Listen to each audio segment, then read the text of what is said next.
I think on that note, we should switch over to the anime. Yeah, harsh. Avashi Swamis, we're at sea. You fight with pirates. Yo. Man. One thing I will say is that they did pad out the entirety of these events way too much, but when they got to the action, it was just like, yes, pad me more, pad it more. See, I'm gonna level with you. I kind of liked what they did to pad it out, because it was just basically Luffy, Law, and Kid arguing with each other the entire time, trying to see who's got the biggest dick. Oh yeah, that stuff was fantastic. I mostly just mean the whole... Basically, we're recapping everything that has happened up until this point.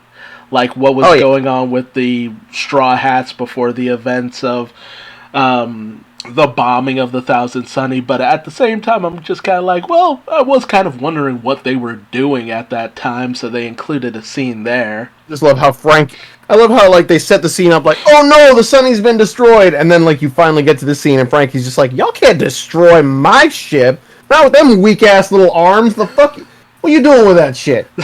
Get that little fucking, oh my god, I can't remember what these things are called. You throw them on the ground and they pop. Poppers. Oh, poppers.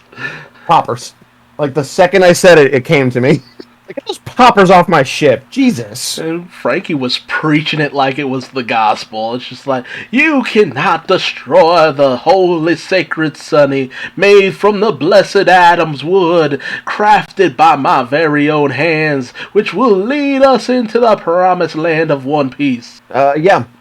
I'm agreeing. I agree with you on that one. That, Frankie just going off like that was fucking great. That sequence at the end of the episode, though, where Luffy, Kid, and Law are just going off on the one battleship. Oh, yes. Like, oh, dude. And they were playing over the top. They were playing over the top. Oh! That was the perfect time because it really was over the top. It's just like, that was overkill. It only needed one of you guys to do this, but y'all wanted your little dick measuring contest, so go for it. I love how, like, after the ship went down, they're all arguing, no, motherfucker, I took that shit down. No, I took that shit down. No, I took that shit down. Then, you know, the other battleships come in, and Denjiro just rolls, Denjiro rolls in, slices all, one of them down, like, immediately. I get the feeling they all gotta look at that and just be like, okay, he took that one down. Right? And I gotta tell you, that moment in the manga was like very matter of fact. It's just like, oh, and I just sliced it. In the anime, I audibly said, holy shit!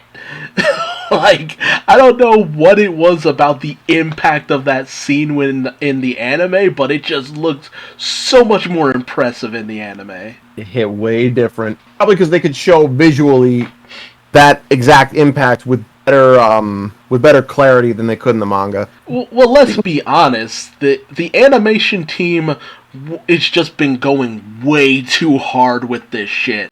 Like, it's one thing to just add in a few extra things, but man, that whole scene, just the whole scene of them destroying the battleship is so crazy and out there, and that rotation shot of Luffy just spiraling around the ship just to punch one bird dude squarely in the face is literally over the top. But it was just, oh god, I loved every second of it. Every goddamn second of it was fucking pure magic! Magic! Ooh, and the animation team decided to do right by Penguin, Sachi, and Beppo, who, like, after the whole events of them getting captured and Law needing to give himself up and all that kind of stuff, you know, it's been bad times for our most notable Heart Pirates members. So to see them at least get, like, a moment to kind of shine because they wanted to, you know, do right by their captain and show that they're capable, it's just like... It's like, animation team, y'all know what's up. Y'all know. You know. You guys just knew what you needed to do in order to give these characters some polish. Question. You see Kid's crew. Like, you see Kid's crew when they're introducing the, I actually don't know what his pirate crew is called. The Kid Pirates? I don't know why I overthought it. Anyway. You see the Kid Pirates! Yeah. You hadn't seen them all Wano! Yeah. What the fuck were they doing? Well, actually, there was a previous scene where they all just kind of met up, but, I mean, that still raises the question, what the fuck were the rest of them doing up until that point? Like, what was going on with them? Because you do see them kind of all in, like, kimonos or something like that, but then it's just like, where were you guys? Questions will probably never get answered. But my only gripe with the, padding of things is that they've taken to adapting all of half a chapter per episode now. That's kind of been going on for a little bit of a while now. So we're not, and I'm just putting this out there, spoilers and all of that, mostly just because it's in the title of the episode. We're not going to see Jinbei until the 4th of July. Really? Yeah. I'm looking at my oh, good lord. Yeah. That is 2 whole weeks from now. Yep. This next episode is Strong Luck, Leader Kinemon's Plan. Then we have the episode after that, Promise of Tears, The Kidnap Momonosuke, which I'm just like, that's feels like we should already be past that part, but okay. And wrong. Then it's 3 weeks from now. Yeah. And then you get the episode, A New Companion, Night of the Sea Jinbei. That's about the only thing kind of keeping me a little bit salty about the events up till now. Because it's just like, man, I gotta wait another 3 weeks till I get Jinbei. Come on, guys. Come on. I mean, what I'm honestly hoping for is that if they're going to take, like, the time to really flesh out a lot of these scenes, when it finally gets to the raid, these scenes better slap harder than they ever have before in the entire series. Because, goddamn, dude, people are right when they say that the anime pads a lot of shit out. Sometimes I don't mind it. Other times it's so obvious I can't not mind it. Yeah, that's the only thing. It's just like sometimes it's just like, it's a little too much, guys. Just a little bit too much.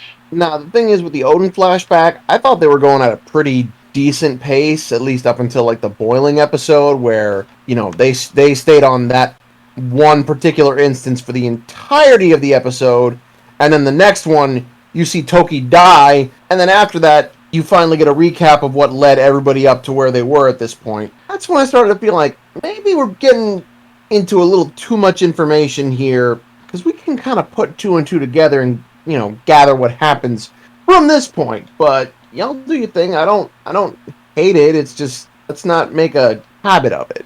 Yeah. I mean, that's the only thing. Like, when it came to the Odin flashbacks, they were adapting around, like, a chapter per episode.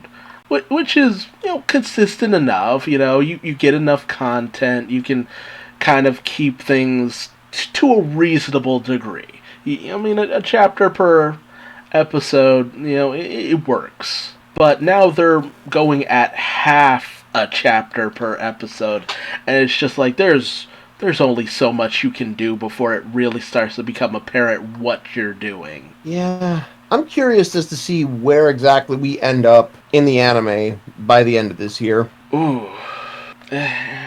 If I were a betting man, I would say that we, by the end of this year, are on the roof of Onigashima. Right at episode 1000? Probably. Like, I feel like it would make sense if they wanted to time it so that right at episode 1000, very much like with chapter 1000, you get Luffy going toe-to-toe with Kaido. I hope that's what they're going for. I really do.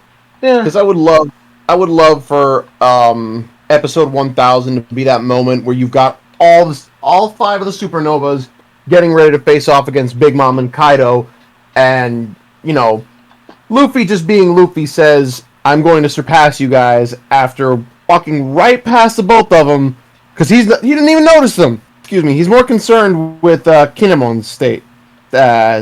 status. Yeah. Oh, yeah. Yep. I'm down for that, man. Same. But, time will tell. Yeah. So far, though, I'm loving the quality of animation in One Piece. It is easily the best I've ever seen it. I've been rewatching it from the beginning because they have all the way until the end of Alabasta on Netflix. Yeah. I love Alabasta, but wow, that animation quality has aged horribly. Yeah. It gets kind of noticeable in some places, and it is kind of around that point where it's just like, there are some good moments, there are some bad moments, and the filler is kind of like, Yeah, the filler that came up during Alabasta was a bit much for me. It definitely takes some of the experience away in the anime, but, the finale where Luffy finally defeats Crocodile is, that's a fucking work of art right there. Oh, yes. There's a reason why it always looks the same when they reanimate it. It's just like, they nailed it the first time around. So, we just make sure it looks as clean as it possibly can, but we keep it about the same. Yeah. There are just some things you do not alter. That's one of those things you don't need to alter. No. I think that's about it. Mm-hmm. I will say this much, though. Looking back on early One Piece, it makes perfect sense to me why they keep re-releasing parts of it with updated animation. Yeah. It's just like, listen, this shit was good back in the day, but, now it's kind of hard to look at. So we'll re-release it, make it better to look at, and still give you more or less the same story. I mean, I generally still have a good appreciation for older animation, but when it's janky, it's janky. When it's good, it's still good. It's still great artwork. There are many parts that still hit as well as they've always hit, but I agree. Yeah. Janky parts are janky. Yeah. Ooh, one thing I did want to mention, just in general One Piece information, is with the chapter volume 99 coming out, a little bit of information here and there, mostly about a little bit about Jinbei, a little bit about Yamato. So I just wanted to put that out there, gauge your reaction to it. Yamato is 28 years old, same age that Momo would be if he was able to age regularly, and is 8 feet 8 inches. Jesus Christ, these kids be drinking the milk. And I love the way Oda put it too. It's just like exactly 2 Luffys. Exactly 2 Luffys. Like about 2 Luffys. Exactly 2 Luffys high. And one thing I did immediately want to get your thought on. You know how the whole Straw Hat crew as a family thing is there? Yeah.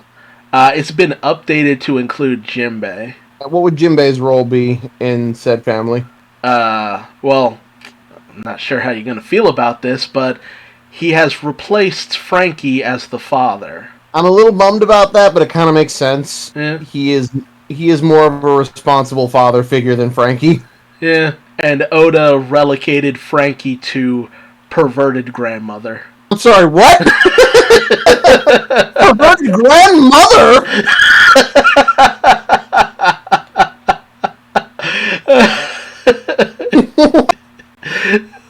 It's one of those things where it's pretty obvious Oda's kind of trolling us to a certain degree, but at the same time, I'm just like, no, I'm pretty sure you know exactly what you were doing here, Oda. Perverted grandmother. Mm-hmm. Damn, almost feels like a downgrade for Frankie. Yeah. Also, something interesting that I never thought about is, like, because there are just so many responses to a lot of the SBSs, which, in Japanese is just the equivalent of an AMA and Ask Me Anything. The Straw Hat sleep schedule, it's kind of far out there. How do you mean? Luffy usually sleeps about 5 hours at any given time. He has no set time that he sleeps. He just sleeps when he feels like sleeping. Yeah, for about 5 hours. Zoro usually goes to bed at 4 a.m. to about 7 a.m. Plus the various the various naps he takes around the Sunny. No wonder this man's always napping. He sleeps 3 hours. Nami goes to bed at 11 p.m. and wakes up 7 a.m., so a full 8 hours. Of course, Nami is the literal most responsible one of the original three. Actual adult. Actual adult! Usopp sleeps from 1 a.m. to 8 a.m., so 7 hours. Reasonable. Sanji sleeps from 12 a.m. to 5 a.m., so 5 hours. Oh, shit. Me and Luffy sleep the exact same amount of hours. Yeah, I have to assume 5 a.m. is because he wakes up and fixes everyone's breakfast. That's kind of what I was assuming as well. Yeah. Chopper is a literal child and sleeps from 9 p.m. to 7 a.m. plus naps. So a full 10 hours of sleep for the little babby. It's adorable. Robin sleeps from 11 p.m. to 6 a.m., so she gets 7 hours of sleep. Frankie goes to bed at 1 a.m. and wakes up at 9 a.m., so he gets his 8 hours. Me and Frankie have almost the exact same sleep schedule. I would too, but insomnia does not agree with me. Yeah, I mean, I tend to wake up a lot during the night. Brooke goes to bed at 12 a.m. and wakes up at 5 a.m., so 5 hours. He and Sanji have the exact same sleep schedule. You know, I want to say that Brooke's excuse is that he's 90 and, old people just don't like to sleep that much anymore. It's like, I've lived throughout most of my life. I'll sleep when I'm in the grave. Yeah. And with the newest edition, you have Jinbei, who goes to bed at 3 a.m. and wakes up at 9 a.m., which is also my sleep schedule sometimes. It kind of depends. God damn. Half the Straw Hat crew are a bunch of night owls. Yeah. It's that's like literally the most relatable thing to any of them, because I'm just like, ooh, y'all tend to sleep the same amount that I do, which is 5 hours if I'm lucky. If I'm lucky. Oh, God. But, yeah, that's about it. Just thought that would be something fun to go over. I like that. That little attention to detail, it adds so much personality to these characters. Oh, little attention to detail. Bruh, we have animals that they resemble, numbers that they're associated with, specific colors that they're associated with, smells that ways that they smell like from Tony Chopper, favorite type of island and season, favorite food, what they are as a family, them gender swapped, nationalities if they were in the real world, what goes on in their brains, flowers that they're associated with, which came from Robin's voice actress, which I thought was interesting. Their blood types, bathing habits, prefectures in Japan that they're usually from, which seas they came from, their least favorite food, hours of sleep, career choices if they existed in the real world, what they normally would cook, what if they crunch their ice, eat their ice, or if they just leave it alone, who would win in a race, who the names that they would give to Sanji's secret identity, what devil fruits they would have, and how they would eat a fried egg. I kind of want to hear what everyone would have called Sanji's secret identity.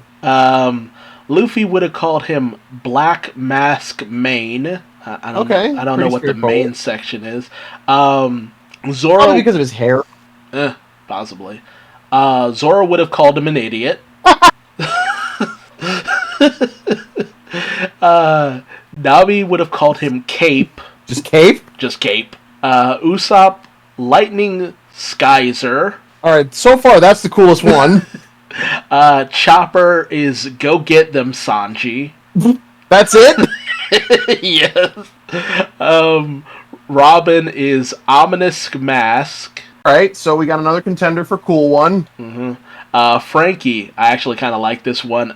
Black Rolling Destroyer. Same! Damn! Okay, so Frankie, Robin, and Usopp kind of know exactly how to name this shit. And Brooke would be enviable man in the woman's bathhouse. Yeah, and that's about it. Okay, so I was honestly kind of expecting them to give him, like, actual names, but You're was so much better. you're barking up the wrong tree on that one, bro. I know, but Zoro would have just called him an idiot. Yeah. It's completely on brand. So on brand. Love it. I also love the who would win in a race one. It's actually pretty fun. Isn't it Brooke who would win in a foot race, like a 10-meter foot race? Yes. Well, 50-meter foot race. It's Okay. Brook because he's so light. Then you got Sanji, Luffy, Tony Chopper and his walk point. Zoro, who would be higher, but he got lost. Usopp, then Nami, then Robin, then Frankie, then Jinbei. Sense. Yeah. Also, oddly enough, out of those who would eat their ice or leave it alone, Jinbei's the only one who straight up swallows his ice. Oh? He swallows that shit whole. Well, goddamn. Holy shit.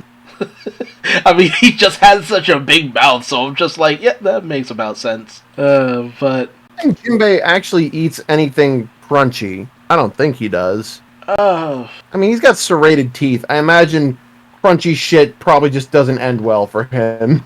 Well, apparently his least favorite food is parfaits because he finds them hard to eat. Parfaits do have nuts in them. Yeah, but his favorite foods are vinegared mozuki seaweed. I'm not really sure what that is. Seaweed. Oh, it's basically like a seaweed salad. And fruits. Yeah. Yeah. Yeah, those are very squishy, and he doesn't really need to put much effort into them. He could probably just, realistically, just brush them with his tongue. Yeah.